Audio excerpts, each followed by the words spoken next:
එනගෙත් ඕ මේ තේම පණ පිටින් ඉන්නවනේ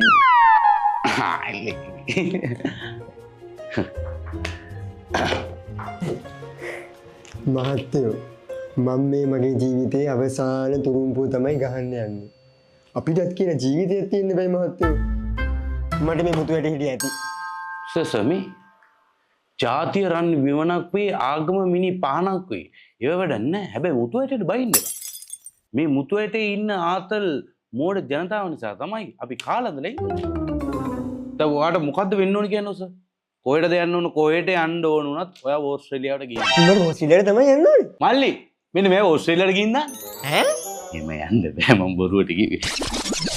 එහෙම යන්න පුළුවන් නම් අපි මේ පුටුරත් කර කර ඉන්නවා අපිත් ගිහිල්ලා.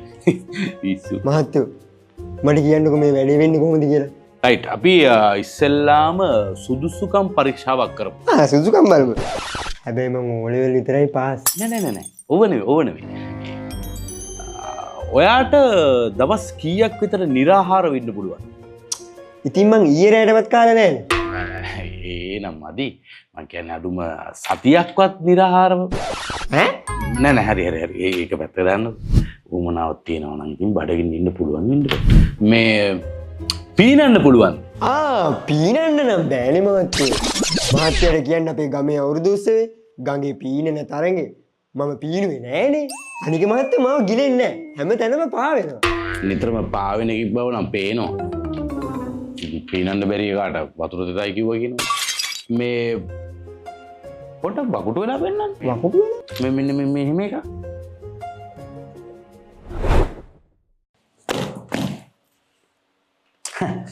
බය වෙන්න දෙයක් නැහැ. මේ ඔයාට යන්න විදි තව තියෙනවා. හරි සර්. වැඩේ කරන්න පුළුවන් ඈ. ලක්ෂ 12ක් විතර තමයි වැඩේට යන්නේ. ඉතින් මේ දවස්වල ඩීසල් පොඩ්ඩක් ගණන්නේ ඈ. ලක්ෂ 12ක්.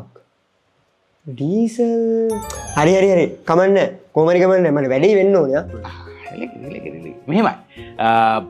ඕස්ට්‍රේලියාවට ගියපු ගමන් ඔයාට බැස්සකමන් දුවන්න පුළුවන් නේ හොරේ රන් එක පුළුවන්. දුවන්න? මේ ෆ්ලයිට් එකෙන් බැස්සකම? ඇයි ඒ? නෑ ෆ්ලයිට් එකකින් නෙමෙයි. ඔයා හිතන්නකෝ සර් දැන් අපි මේ මාස ගාණක් නොකා නොබී ඉඳලා ගේමක් ගහගෙන කොහොම හරි ඕස්ට්‍රේලියාවේ බෝඩරේට ගියා කියලා. කොහොමත් ඉතින් කිලෝමීටර් 5ක් තියලා මූදෙදි බෝට්ටුව පුපුරනෝනේ ඈ. ඒතර බෝට්ටුව ඉවරයි. ඈ. එතකොට එතන ඉඳන් පීනලා කොහොම හරි ගොඩට අපි යන්න ඕන කිලෝමීටර් 3ක්. ගොඩට ගියපු ගමන් පොලිසිය දකින්න කලින් 80ට විතර දුවන්න ඕන. හිතන්නකෝ ඉතින්. දැන් ඔය හැම දෙයක්ම අපි ලක්ෂ 12කට කරලා දෙනවනේ. දැන් පාඩුද? සමුසි කියන්නේ ඔය මෙච්චර සල්ලි දීලා මම මේ නොකා නොබී සරණාගතයෙක් වගේ මේ ඕස්ට්‍රේලියාවට යන්නේ කියලාද? තමුසෙලා මාර මිනිස්සු නෝයි. අහිංසක මිනිස්සුන්ගේ සල්ලි හොරා කාලා බලනකොට තමුසේ තඩි. මේ තෝ තඩිය කිව්වේ කාටද? ඈ? මං දැන් තොට කිව්වද කියපන්කෝ මේ අපේ බෝට්ටුවක නැගලා ඕස්ට්‍රේලියාව ඵලයන් කියලා. ටිකකට කලින් යකෝ ඕස්ට්‍රේලියාවට කොහොම හරි ගිහින් දාපන් කී මේ බැඳ වැටිලා හිටපු එකාගේ සද්ද බලපන්. තෝ පාස් O level විතරයි. ඈ ලක්ෂ 10ක් 12ක් තියන ඕස්ට්‍රේලියාව යන්න. යකෝ ඒ ගානෙන් ඵලයන් කොහේ හරි මේ සිංගප්පූර හරි මැලේසියා හරි. ඒකින් ඉගෙන ගන්න. ඊට පස්සේ වෙන රටකට ඵලයන්. ඕස්ට්‍රේලියාව බැලලා ඉංග්‍රීසි හරි කොහේ හරි කමන්න. අපේ පොඩි මල්ලිත් එහෙම කියේ. බෝට්ටුවේ? නෑ යකෝ. තෝ විතරත් මට පිස්සු කියලා මගේ මල්ලියෝ ඔච්චර මේ මරු කටට බෝට්ටුවෙන් යවන්න. තෝ ඵලයන් රොයල් ඉන්ටර්නැෂනල් එකට. පිටකොට්ටේ තියෙන. ඔස්ට්‍රේලියා UK නැත්නම් කැනඩා යන හිණ දැකලා එපා වෙනවද?